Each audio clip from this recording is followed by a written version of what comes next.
so the question was, what kind of homework do we have? So let's take a look at what I've got so far.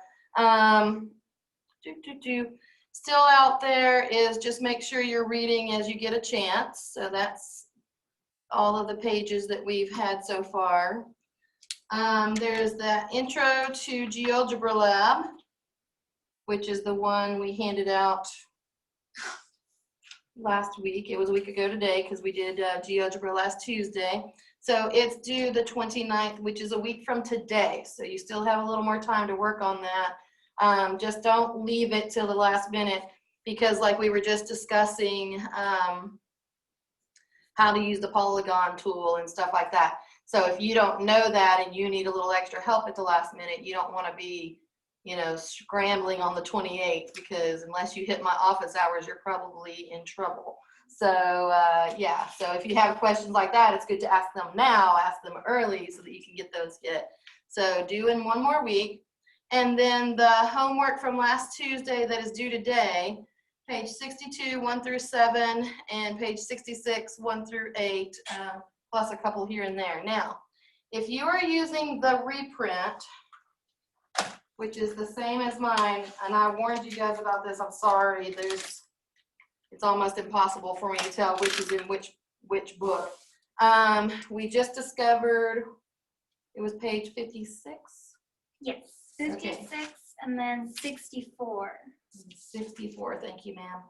So if you're doing if your book doesn't line up, if you open up page 62 and that is not the homework set for polygons, if you open it up and that's the homework set for polygons, you're golden, no worries, okay? That means you're using the same print of the book that I used when I picked the homework. Unfortunately, my current book does not line up like that, so it's page 56 if you have the new book. It'll be fine. Just realize page 66 for us was page 64, and then the next homework in this is like page 70. Excuse me. So the problem is you can't just assume it's the next one because the next one is on circles. So page 70 is not, we have not done circles yet, right? So go backwards if you're not, and sometimes it's the same, sometimes it's a little ahead, but right here you need to go backwards. Yes, ma'am. I think in D2L it says page 62 and 69. And also for page 62 it says numbers 1 through 77, which, I mean, there's not even 77 questions, so I knew that one was that. Okay, let me look at it. I'm sorry. Wonderful things happen when we go to D2L. Like for us that were in class, it makes more sense to us, knowing right. how it could be a mistake, but for, I guess, the people online, if they missed or something chops off in the recording or something, it may not make as much sense. Of course, I'm sorry. Okay. So page 62 says 1 through 77. It should be 1 through 7. I'll fix that. And then page 66. I'm sorry, guys. I've gotten choked up.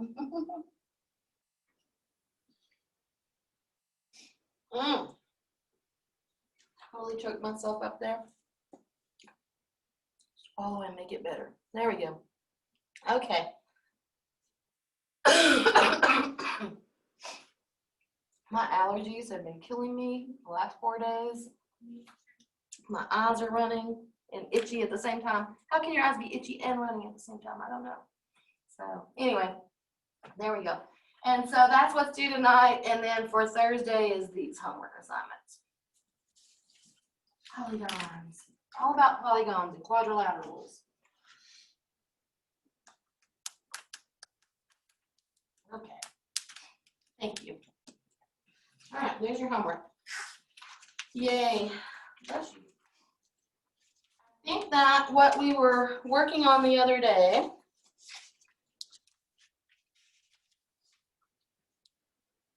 this is our biggest exam group yet. Somebody has a question. Page 62 on triangles. It's on triangles. Well, 62 is polygons and 66 is triangles. Yeah, the page 62 has like the crackers on it. Yeah. It has a what? Like the pictures of like different Oh. chips and crackers. Yeah, this is crackers, that's right. And then the page 64, it has like 4 different quadrilaterals, and then you have to like assume like the marks. Was it, but the quadrilaterals were split into triangles or no? So this And then could it goes on to like match the. Was it special properties? Let's see what it looks like. I've got mine with me. Hang on a second.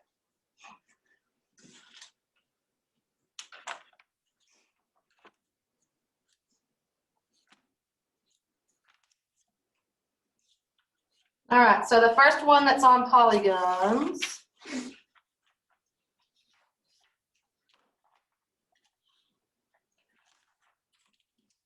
This is what she means by all the crackers on it.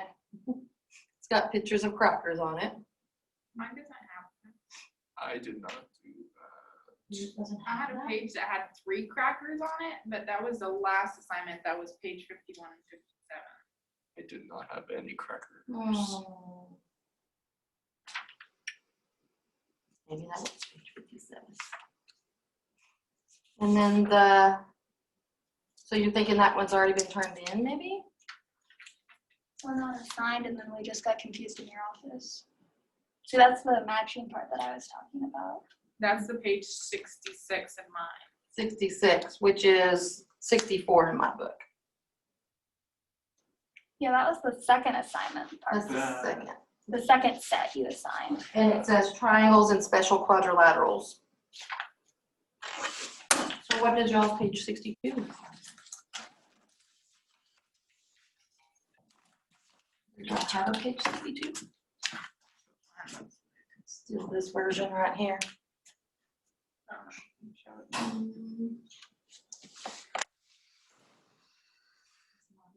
Oh, yeah, it was that one. That's what I've been.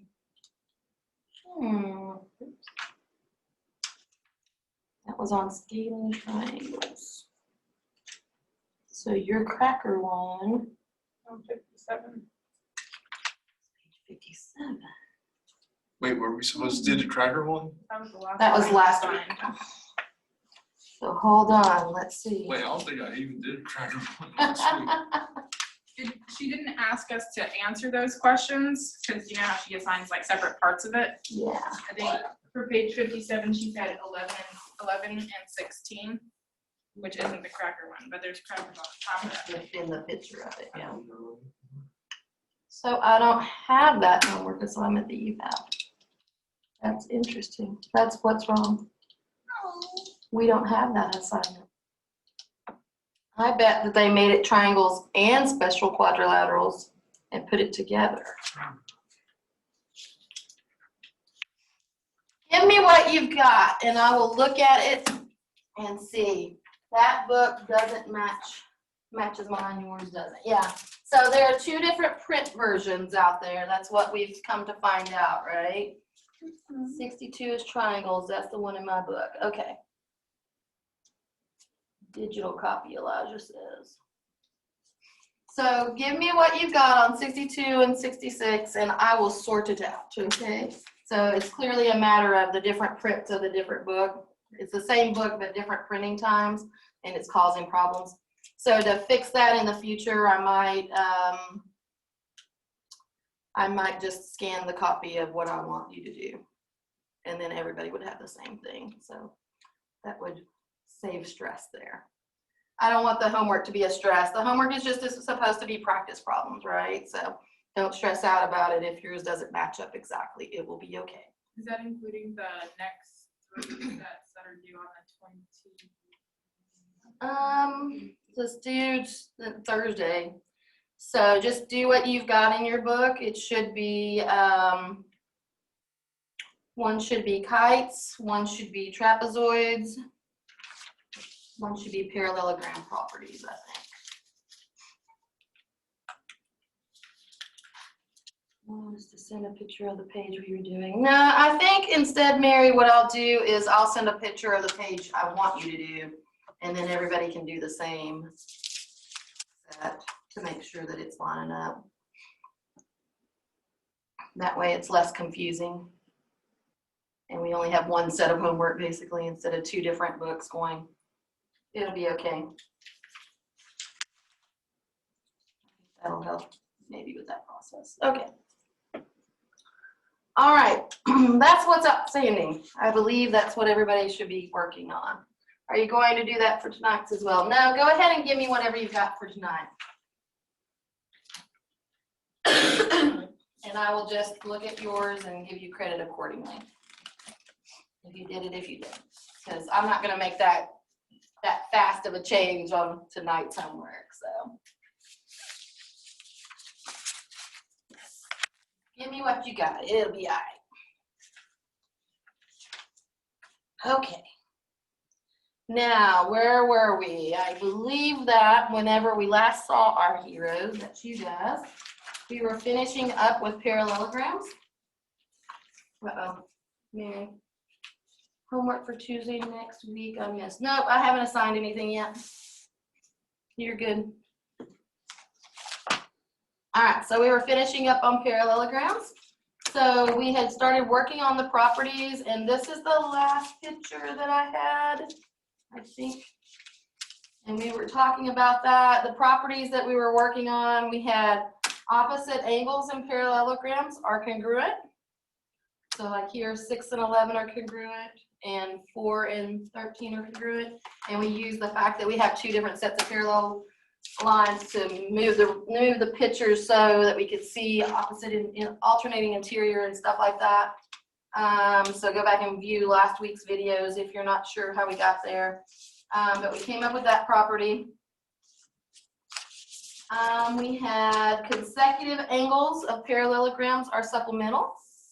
So 6 plus 4 is 180. 4 plus 11 is 180, and 11 plus 13 is 180. 13 plus 6 is 180. And that comes out of the fact that interior, consecutive interior angles on a parallel line, set of parallel lines are supplemental. So that works for us here inside of the parallelogram as well. And we showed that, and because these two are congruent, that means anything they add up to 180 is the same for both of them, right? So if this adds to 180, then this has to add to 180, same thing. So we've got that.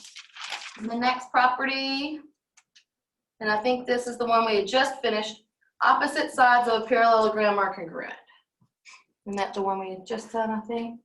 And I think after people had left, somebody, maybe Mary, had asked me, is it possible to drop a perpendicular here and then use the same thought that we used on the trapezoids with the right triangle? And the answer is absolutely. We didn't do it that way, but you could totally have done it that way because you've got this angle, and so you can talk about the whole thing. You would know this one would be 90 degrees. So you could totally look at it that way. That would be fine. What else? The last property, diagonals of parallelograms bisect each other. That one we haven't done yet. Okay, so that's where we left off. All right, so let's talk about that. We've got this parallelogram here. Let me redraw this parallelogram. I'm gonna redraw him, and then we'll talk about diagonals. Handy dandy ruler out. So I can have a straight edge going. Make sure when you draw your parallelogram that you do not make it a rhombus, right? That's the thing we're supposed to be watching out for. Ooh, that was not quite parallel, sorry. We don't want it to look like all the sides are the same. The more like that it is, the more we tend to make generalizations that aren't true. So we want to make sure that we can, for sure, look at this as a general guide.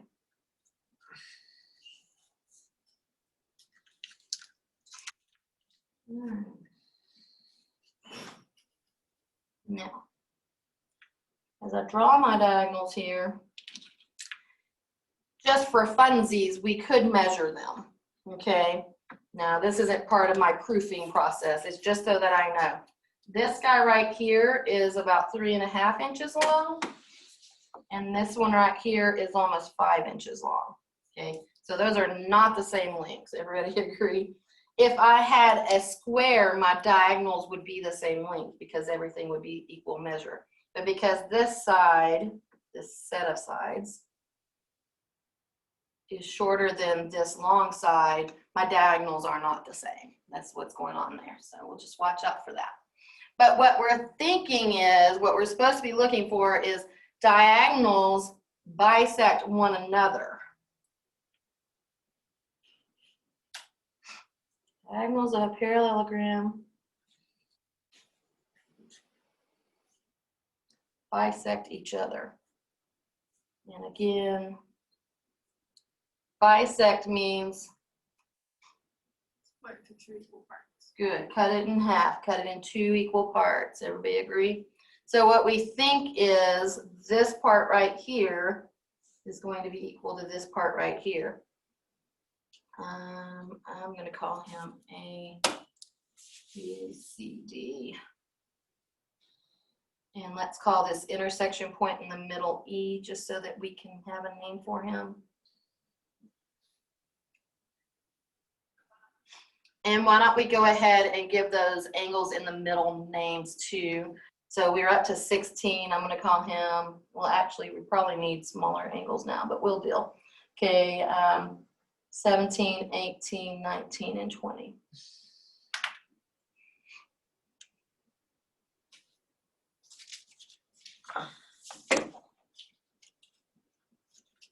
All right. So we're trying to say, for instance, AE is equal to ED. And we're trying to say CE is equal to EB. That's what we want to prove. We know they're not equal to each other, like AE isn't equal to CE because they're not the same length at all. But we should be able to split this in half, is what we think. So that means to me, whenever I'm looking at these little pieces, I'm going to look at some of those smaller triangles. So maybe we can work in there somehow. We know that angles 18 and 20 are congruent to each other. They are vertical angles. Vertical angles, good. And 17 and 19 are also congruent to each other. I like it. It's a good start.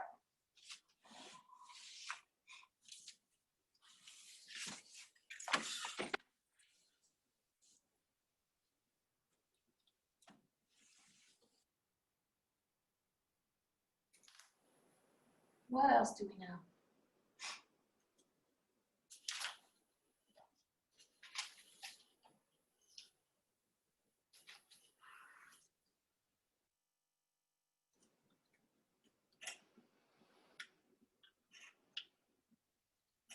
I'm going to focus on, and if y'all decide to go some other direction, that's okay, but I'm going to tell you where my brain focused, and then we can talk about it.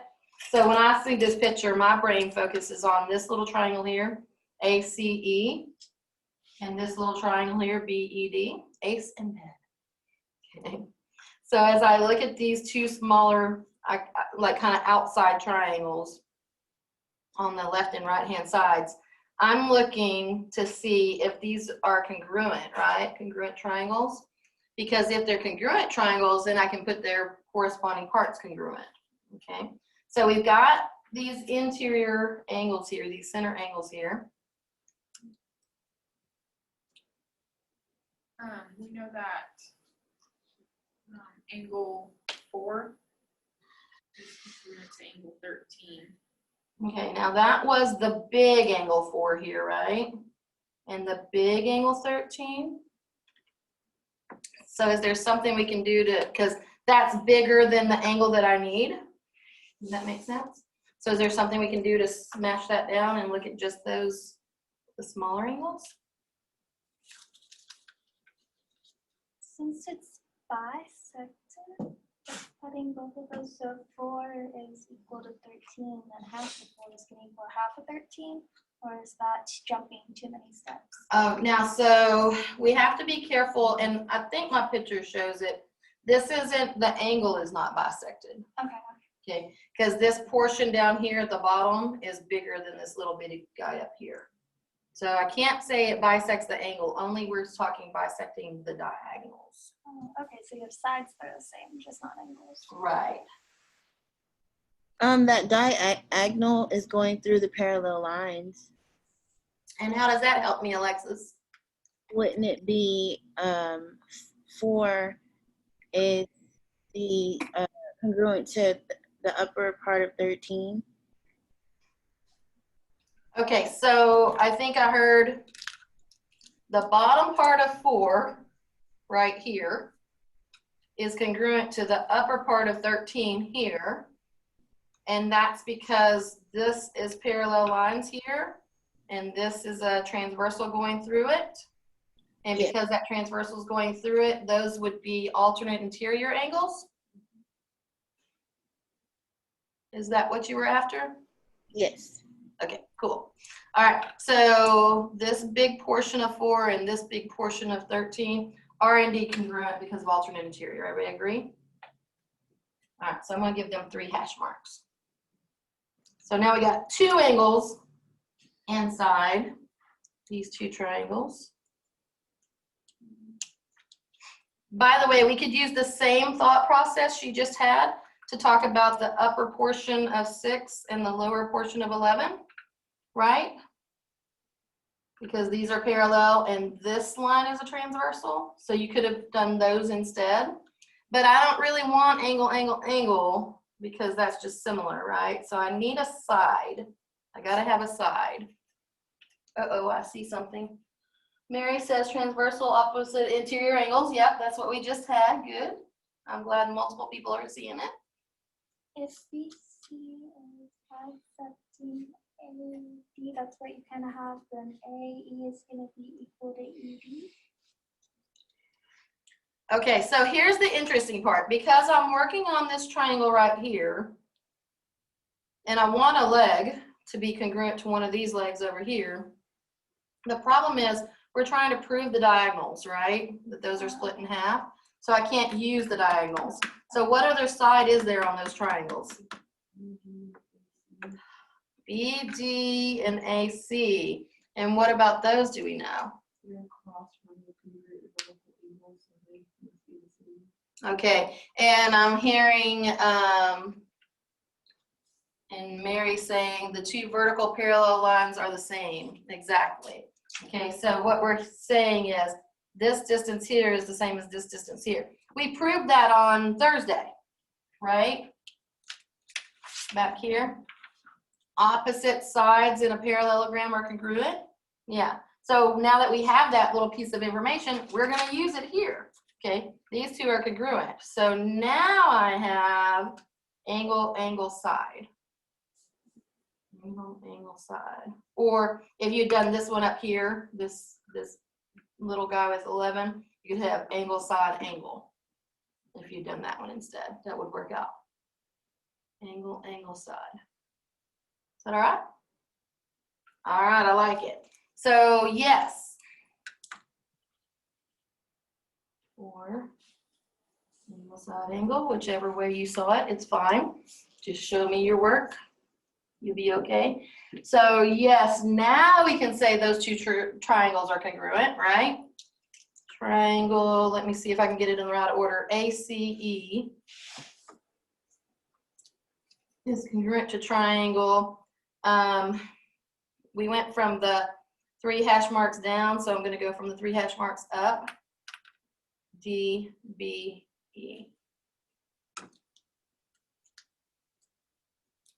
Okay. And therefore, by corresponding parts of congruent triangles are congruent, CPCTC, we know that this guy here is congruent to this guy here, and this leg here is congruent to that leg there. So yeah, we do bisect our diagonals. Each diagonal bisects the other diagonal. Great, I like it. Works out. Okay? And that's the last of the properties for that. Okay. There's one more thing that I want to look at that they don't have us looking at. I want to talk about area for just a minute. So your book doesn't go into this, but I think this is like the right time because we're talking about quadrilaterals to talk about area. So area of quadrilateral. Okay, and in this case, we're talking about special quadrilaterals, right? Okay. So let's start with parallelograms because they're the ones we use a lot, and then I'll back it up, so to speak. Okay. Area of a parallelogram. What is the area of a parallelogram? Sometimes, okay, area equals base times height. Sometimes we use a rectangle, and that's why I gave everybody some index cards. And so sometimes we'll say, this is my base, this is my height, but the rectangle is the specific guide. So I'd like to make sure that we really can use that even for a general parallelogram. So I'm gonna steal a pair of scissors and some tape. It's gonna be fun. You guys at home can reproduce this. Might not have any tape. There's tape.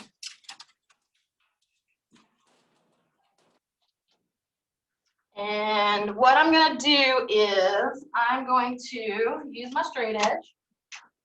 I'm going to pick. I'm going to pick one of the corners here, and I'm going to draw a line at an angle. It can be however deep or shallow you want it to be. I don't care where it hits on the other side. What I care about is that it goes through the angle there. Okay. And if you don't have the stuff to do this, you can just hang out and watch. It'll be all right. And I'm going to cut that line. Okay. So if we call this my base, let me go ahead and do this. And mark this side.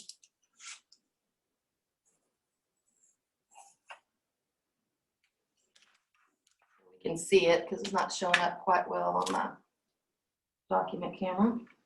And I'm gonna call this my height. Is everybody okay with that? All right, now I'm gonna cut that diagonal. Well, it's not a diagonal, I'm gonna cut that angle off. That's what I'm doing. Okay. So, first of all, this was a rectangle, right? And everybody was okay with base times height for the area of a rectangle. So let me continue by saying if I move this angly piece, this new triangle that I just created, if I move him around, but I don't cut anything off, I keep it, I'm going to conserve area. Does everybody agree with that? Conserve meaning I don't lose anything. Okay, so what I'm going to do is I'm going to pick up this triangle and I'm going to slide him over and I'm going to put him right there. You see that? See what it creates? This really isn't showing up very well. Stick a different color under there. There we go. Picked it up and I slid it over. There we go. What's that create? It's a parallelogram, right? It has to be because these two were already parallel to each other, right? And this one, I cut this angle, but it's the same exact cut as what I had over here, okay? So those have the same slope, the same slant, the same angle, whatever you want to call it. And so they have to be the same. So if I bump them up against each other and use my tape to stick them together, which I'm not going to tape them yet, we'll see why in a minute. Then the interesting stuff to me is, first of all, because I started from this corner way over here, this base is still the same length. Does that make sense? Okay. And because I didn't take anything off the top or anything off the bottom, this height is still the same. So even though it's a parallelogram, it's actually the same formula. Area equals base times height. And in fact, that is the generic formula for all parallelograms. We just happen to always apply it to a rectangle, which is a special parallelogram, right? He's special because he has 90-degree angles. Okay, that's an extra attribute that he has that not all parallelograms have. They don't all have to have 90-degree angles. So what we actually should know is it works for parallelograms, which means we can apply it to the rectangle. All right. Okay, so that's my parallelogram. What about trapezoids? So parallelograms was one. Trapezoids was one. Does anybody know that wonderful? Okay, area equals 1/2 the height times, the base is a little tricky. It's actually like something happens in there. I remember that Base one. 1 minus base 2. Plus, yes. Base 1 plus base 2. And I don't expect you to memorize that formula. It's just sometimes people know it, so it's there. Okay, so that formula is 1/2 times the height, base 1 plus base 2. And people are like, where the heck did that formula come from? So I'm going to show you where that formula came from because it's really cool. And we've already done half the work for it. All right. If I have this guy and I move it over here to make a parallelogram, and then I flip the triangle upside down, what does that create? Trapezoid. Okay. Now this one's a special trapezoid because it's an isosceles trapezoid. I know it's isosceles because this was the same cut, right? So they are the same line basically. I've just rotated it or flipped it, however you want to think about that, but they are the same. So it's a special trapezoid, but it's an isosceles trapezoid. I could do other things to mess with it, but I don't want to mess with it. I just don't want to deal with this one. So my question becomes, is this area the same as what I had before? Did I take anything out? I didn't lose anything. So that area better be the exact same as what it was before, right? It looks different, okay? And that's what I think bugs us. So let me flip this, and I'm gonna write on the back side. Okay. What we called, Ryan said, this is my base 1, or whichever one, it doesn't matter. One's my base 1 and one's my base 2, right? When I was a kid, we called them big base and little base. Okay, the big base is down here, the little base is down there. Okay, the big base is way longer than the little base in this case. Does everybody agree? It's all the way across here, whereas base 1 is really small. Okay, so here's what I want to think about here. The math, let's compare these two formulas.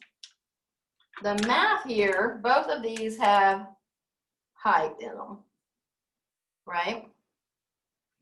So when we throw that half in there, a lot of times people actually think I'm taking half of the height, which you can, but it's actually not from the formula. The half of the height isn't from the formula. The half of the height actually comes from half of the B1 plus B2. Okay. If I told you you have two test grades, one is 100 and one is an 80, what's your test average? A 90. How do you know that? You added them together and you divided by 2.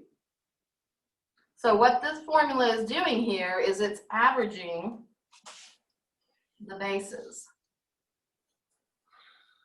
You see that? Taking the average of the B1 and the B2. So let's think about that. What did I do physically? Originally, let me flip it back over. Oh, okay, somebody went out. Oh, it's Kamandre. Hey, Kamandre. You got here in one piece. Yay! Glad you're safe. All right, so originally I had this base and they were the same base, right? Okay, I cut this piece.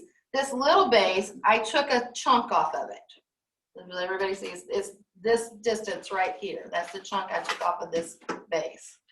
So that when I flipped it, this shorter base, it loses this piece, but this piece gains it, right? So I took the chunk off of the top and I flipped it over and I put it down here. I'm not losing any of my base. I'm just rearranging it, okay? That's what makes the one base so small and the other base so huge, okay, is that I took a piece off here and put it there. But when I average that out, it all just comes back to the same distance, right? I didn't lose any distance. So basically in this case, let's use the fact that this is a 3 by 5, okay? Let's assume, I know it's a big assumption. Let's assume I took an inch off. It's not an inch. I can tell you by looking, it's bigger than that. But let's say it's an inch, okay? Originally, this would have been 3 by 5. The square area would be what? 15. Does everybody agree? Probably close to 2 inches. Let's say I took 2 inches off. When I take 2 inches off and I move it over here, what's the height? It's still 3, right? It didn't change at all, so that's still the same. But I took 2 inches off here, so this one becomes 3 inches. This one was 5 inches, so I added 2 inches, so that makes 7. So I've got a 3 up here and a 7 down here. Add those together, I get 10, and average it, divide by 2, I get 5. So see how that works? It doesn't matter. Oh. Isn't there another formula for the area of a trapezoid? Miss Samantha, this is the same formula no matter what, but sometimes you'll see it written a little differently. So you might see something like area equals HB1 plus B2 over 2. I see a lot of people write it like that. Or even the H out in front, big B plus little b divided by 2. So yeah, it's the same formula, it's just written in different ways. But that's the only one that I know of that's area of a trapezoid. They have to be equivalent formats, right? Even if I rearrange stuff, it has to still average out to be the same mathematics. Okay, so does that make sense? Okay. Does anybody know I don't have a picture for this, by the way, so it won't help any. Does anybody know the picture for the kite? Or the area for the kite? I don't have the same thing won't work for me here. Dang it. So, let me think about that. Oh, I can make it work, hang on. All right, so, everybody good there? The kite one, let's talk about it. The way a kite works is we know we have symmetry or reflection going on here. Those are congruent to each other. So let me go ahead and draw this other diagonal through. Okay. If I take this piece out of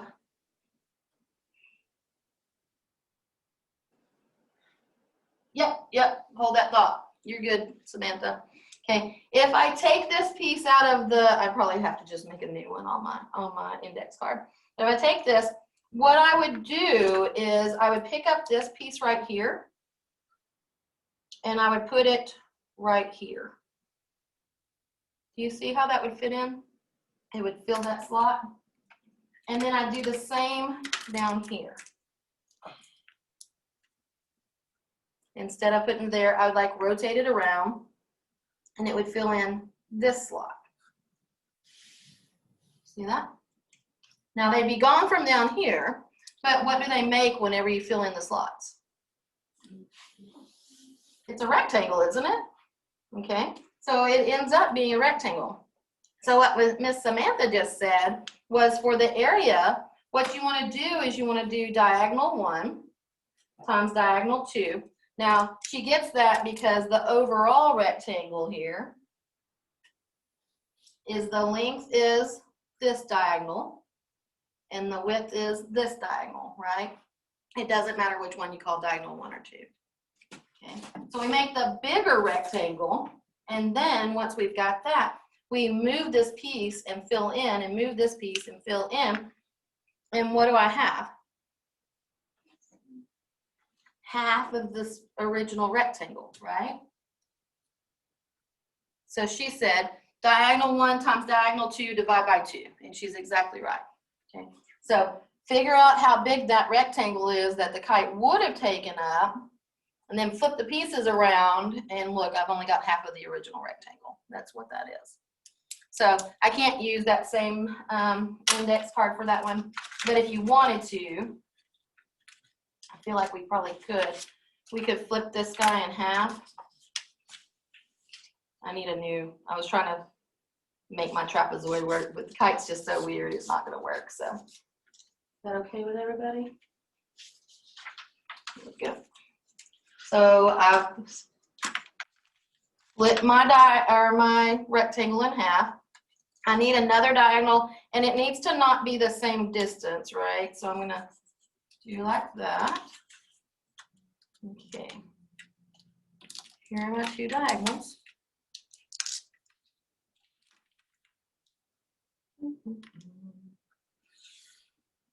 So this is the original rectangle. Diagonal 1 times diagonal 2. There we go. But then I need to make the kite out of it, right? So I'm just going to kind of connect the dots. Make a triangle here. Make a triangle here. Does everybody agree that if I have folded this properly, those are congruent triangles? Okay. I'm seeing nods and commas. Make a triangle here. Make a triangle here. It's more complicated than my parallelogram to a trapezoid guy. Okay. And then what we would need to do is go ahead and cut them and make sure that they fit. So let me get rid of this piece because he's not part. I don't want him. And get rid of this piece because I don't want him. Okay. And if we've done this correctly, then this little piece should fit right there. And this piece should fit there. So let me try that and see. Now I'll have to rotate them because they don't, clearly they won't line up the way we have them, right? So I have to rotate it around. But the cool thing is, get in there. Those 2 diagonals should line up. There we go. Okay. And that one, again, doesn't fit exactly. So that's what I should have done with the other one. That would have helped. Flip him over. There he goes. There we go. You see it filling in the space. A little pointy angle needs to fit. Get on there. There we go. So it is half of the original rectangle. Yay. Very cool. All right. So your book, again, it talks about these area formulas, but like way later in the book. And I'm like, I just want to get those in while we're doing quadrilateral. They're right there. It's a cool thing you can do with your students to use the index cards if you have them. If you don't have them, you can take a colored paper and cut it to be certain sizes that you want them to be. And your kids can even do that if you want them to have some hands-on stuff. Right now, we're not doing as much hands-on stuff, but COVID will pass.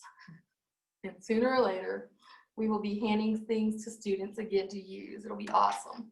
All right. Everybody all right? Got some area formulas? Okay. All right. So hopefully everybody's got the documents by now. They're in week 5. We'll talk a tiny bit here.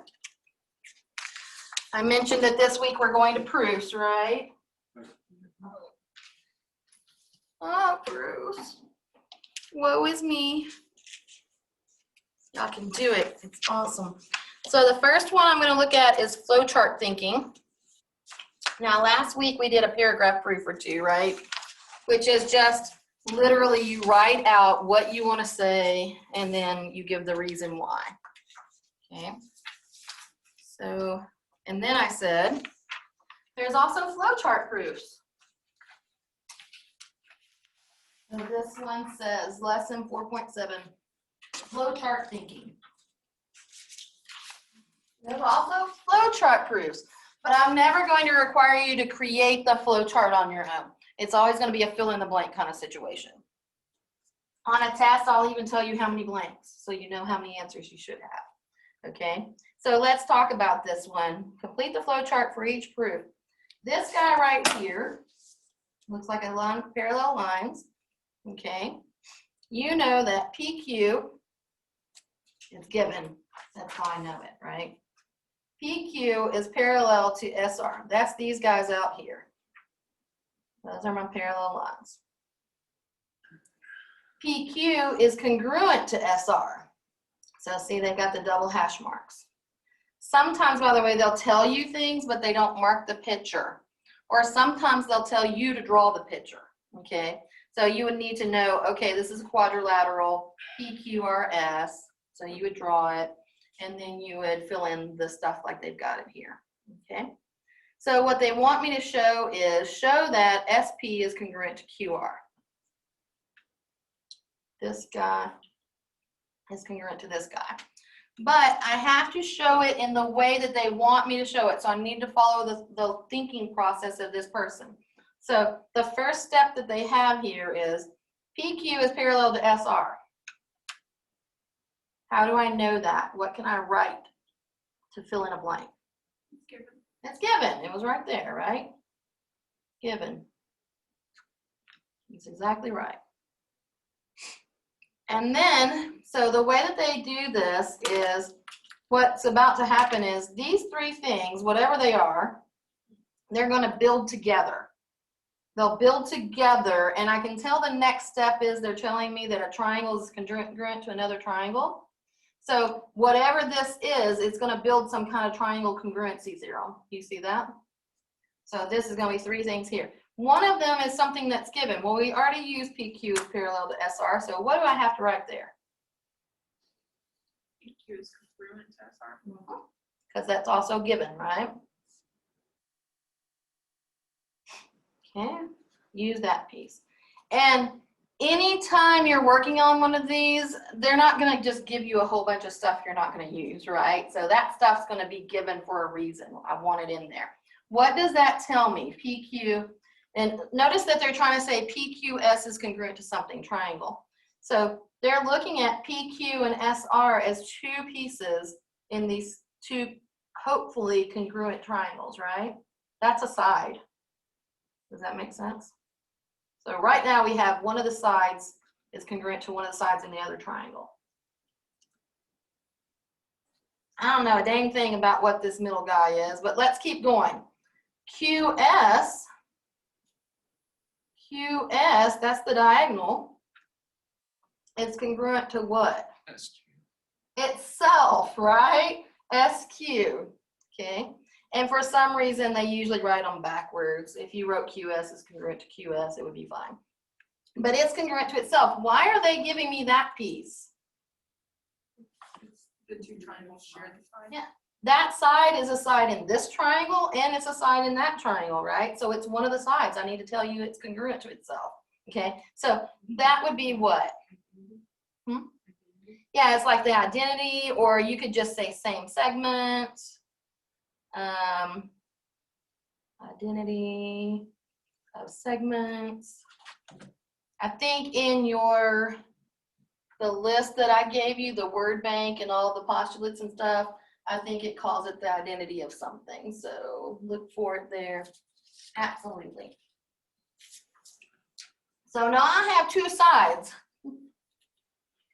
I'm either going to have to do what? A side, side, side, or side, angle side, right? And if it's side, angle side, it's got to be this angle up here. Do you see that? Side, angle side would be this angle down here. We know those two angles are congruent because they are alternate interior angles to the two parallel lines. Everybody agree there's the parallel lines and this guy's a transversal? QS is a transversal. So we know those are congruent to each other because they're alternate interior angles. So there's actually 2 blanks for me to fill in there. Okay. I'm going to say angle RSQ is congruent to angle PQS. And the reason why was what? We have two parallel lines and SQ is a transversal. Mm-hmm. So what's the name of that conjecture? You remember? Alternate. Mm-hmm. Alternate interior angle conjecture. And you're going to be able to see some of those listed out for you. I'm not going to throw you into this completely cold, right? So remember there was that word bank. That's what you'll have on your test. So it's in there under either postulates or conjectures. I think it's under parallel line conjectures. So you'll kind of search through your list and it'll be on the front of that page. On the homework where it has like the blank underneath the flow chart. Mhm. Flow chart. Is that what we would be writing under that? Like either given or the postulate? Whatever the reason is why you're saying that statement, that's what you're going to put there. So 2 blanks. One is, here's what I think. These 2 angles are conjecture or congruent. And then the blank underneath is, this is why I think that. There's always a statement and a reason. All right. Now in this next, is everybody okay with those 3 things? We got side, angle, side. So this next one says triangle PQS is congruent to, I need a triangle, and I got to put them in the right order. So which angle matches with P? R, good. R, SQ. okay, good. Because they went to the congruent angle, so PQ was the congruent angle, so I need to go to my congruent angle, right? So PRSQ. All right. And the reason for that is side, angle, side. It's actually called the side, angle, side triangle congruency conjecture. We can't fit all that in there, so I said side, angle, side, triangle, You could just say side, angle, side, because I'll know exactly what you mean. Okay, and then the last piece is, now they're telling me SP is congruent to RQ or QR. And by the way, that's what they asked me to show. That's going to always be my last piece, my last step. And how do I know that?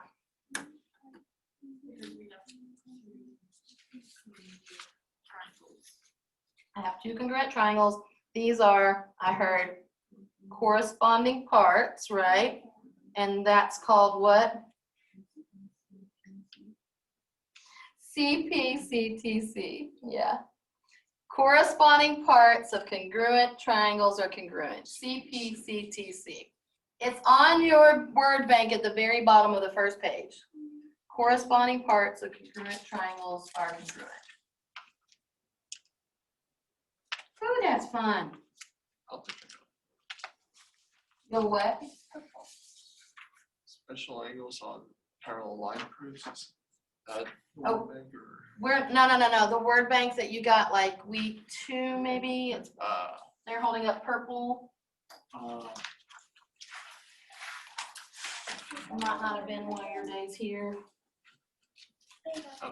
You got it? Okay.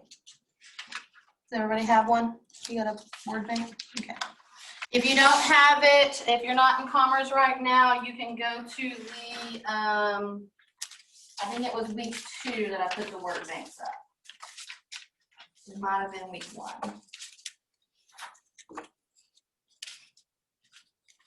All right. Okay. Isn't that fun? I want you to do the next one. It's a kite one. Kite, conveniently named K-I-T-E. Kite named Kite has K-E congruent to K-I. Notice they didn't mark that one for me, so go ahead and mark it. They want me to show that KT, the long diagonal, bisects angle EKI, which is the big angle here, and ETI, which is the little angle here. So it's saying that the diagonal is bisecting the vertex angles, right? So again, they built up the flow chart. I'm gonna let you play with it for a little bit, and then we'll see what we can fill in with. I'm gonna go ahead and call roll. That'll be great. It doesn't mean you can leave. Man.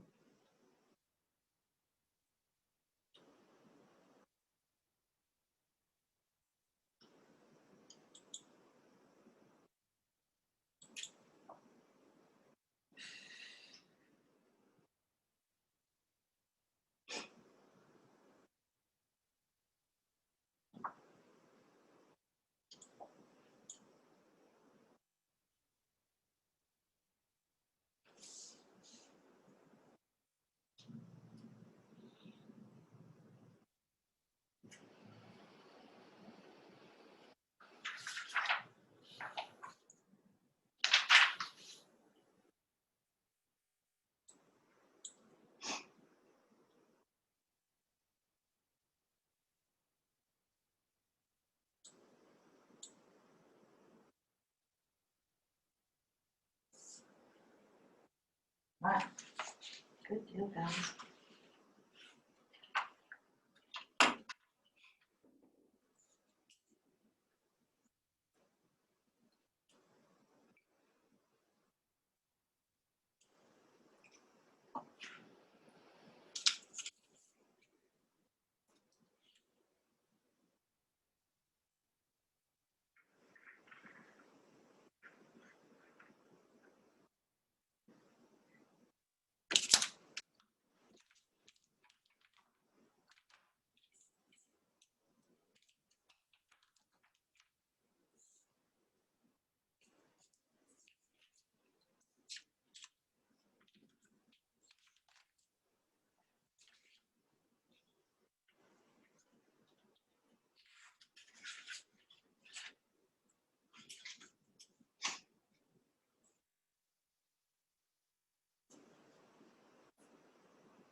Where did my class go? Oh my gosh, it's only 10 minutes left. Swimming by today, so fast.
Okay.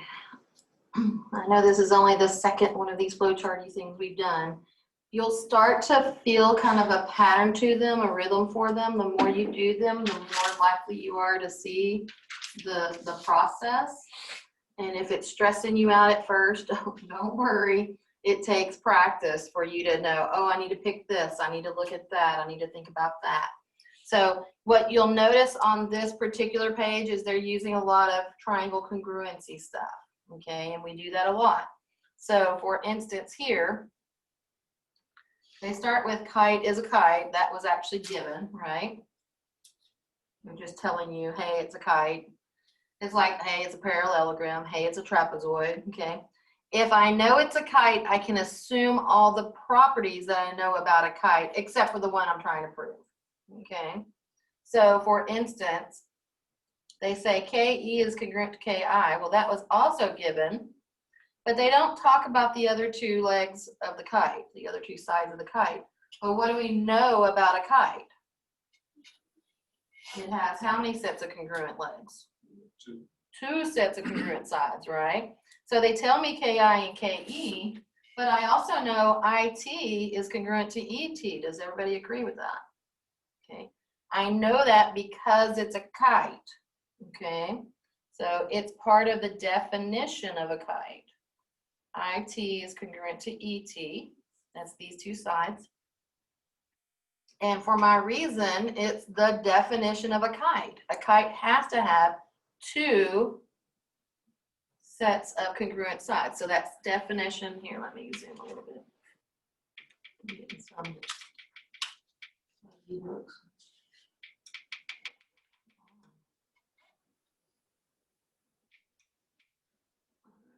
That's better. All right, there.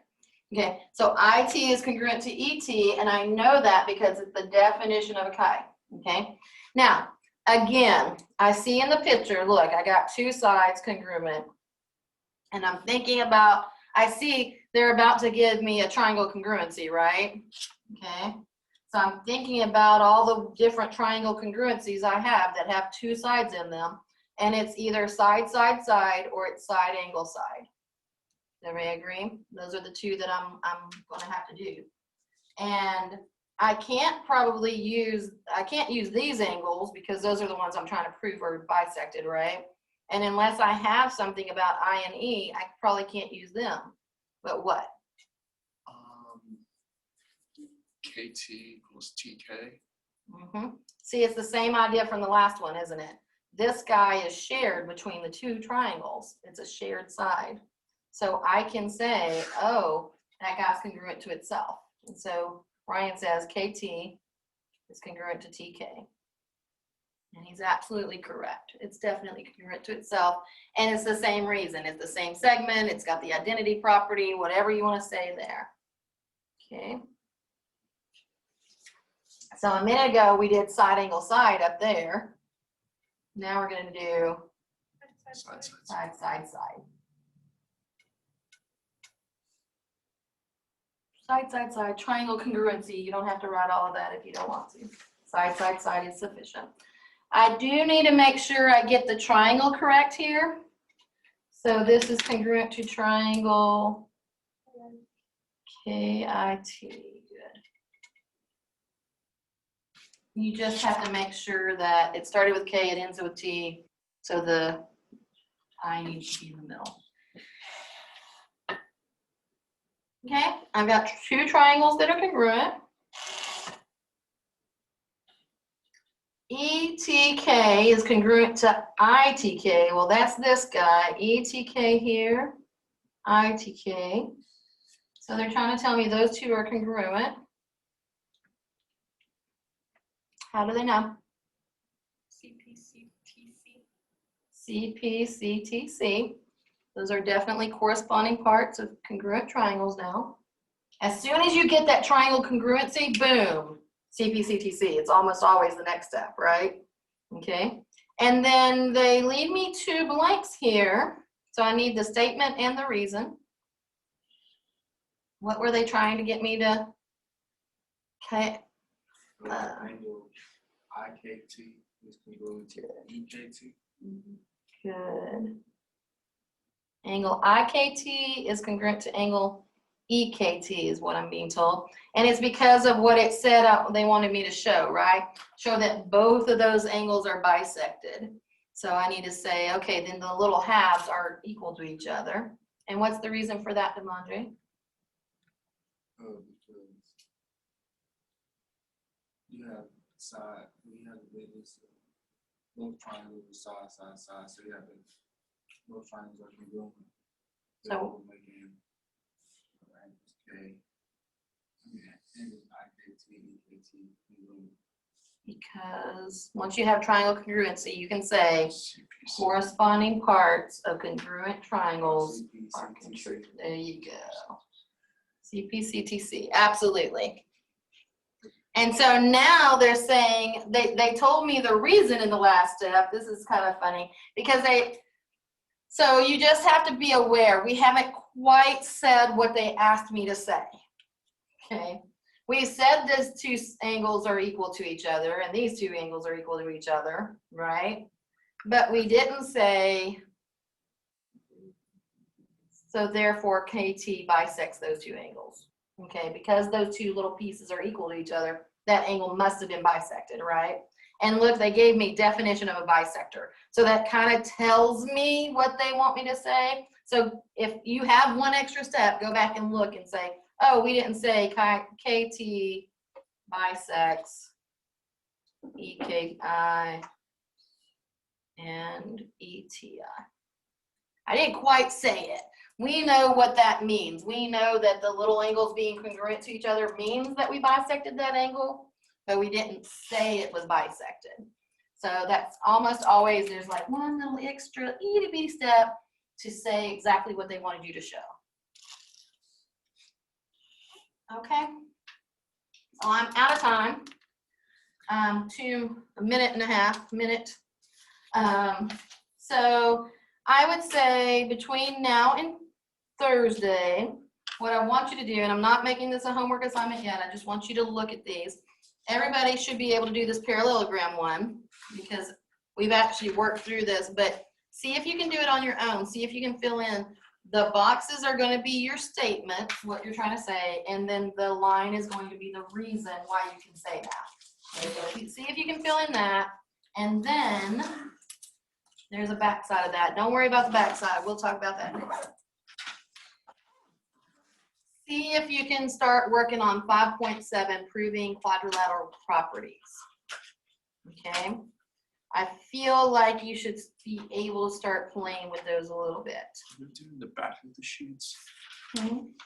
The back of the sheets. Yeah, the back of this sheet, it's 13.2. We're not quite there. We'll talk about it on Thursday.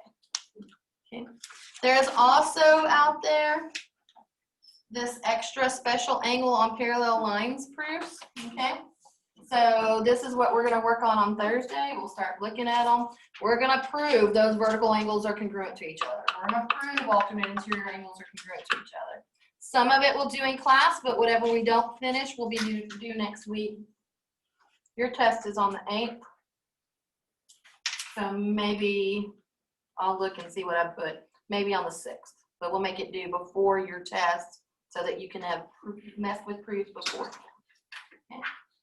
But nothing is due yet. I just want you to finish out 4.7 flowcharts and work on 5.7. We'll talk about them on Thursday. Question, you can't find 5.7. Okay, if it's not there, I'll make sure it is. It might just be hidden. Sometimes I do that. Thank you, Miss Samantha, for telling me that. Is the other stuff there? You should be able to see the 4.7 flow chart. Thank you. I know I turned them on, but I might not have done 5.7. Okay. Yep, it's just the 5.7. Okay, great. I'll make sure it's up there. Thank you. Thinking D2L. It's always something. All right, that's it. I'm out of time. All right, took roll. Thank you, everybody. Yay. Have a lovely afternoon. No homework for today due yet. You've got other stuff to do already, so plenty to work on. Starting proofs is rough. Stop the report.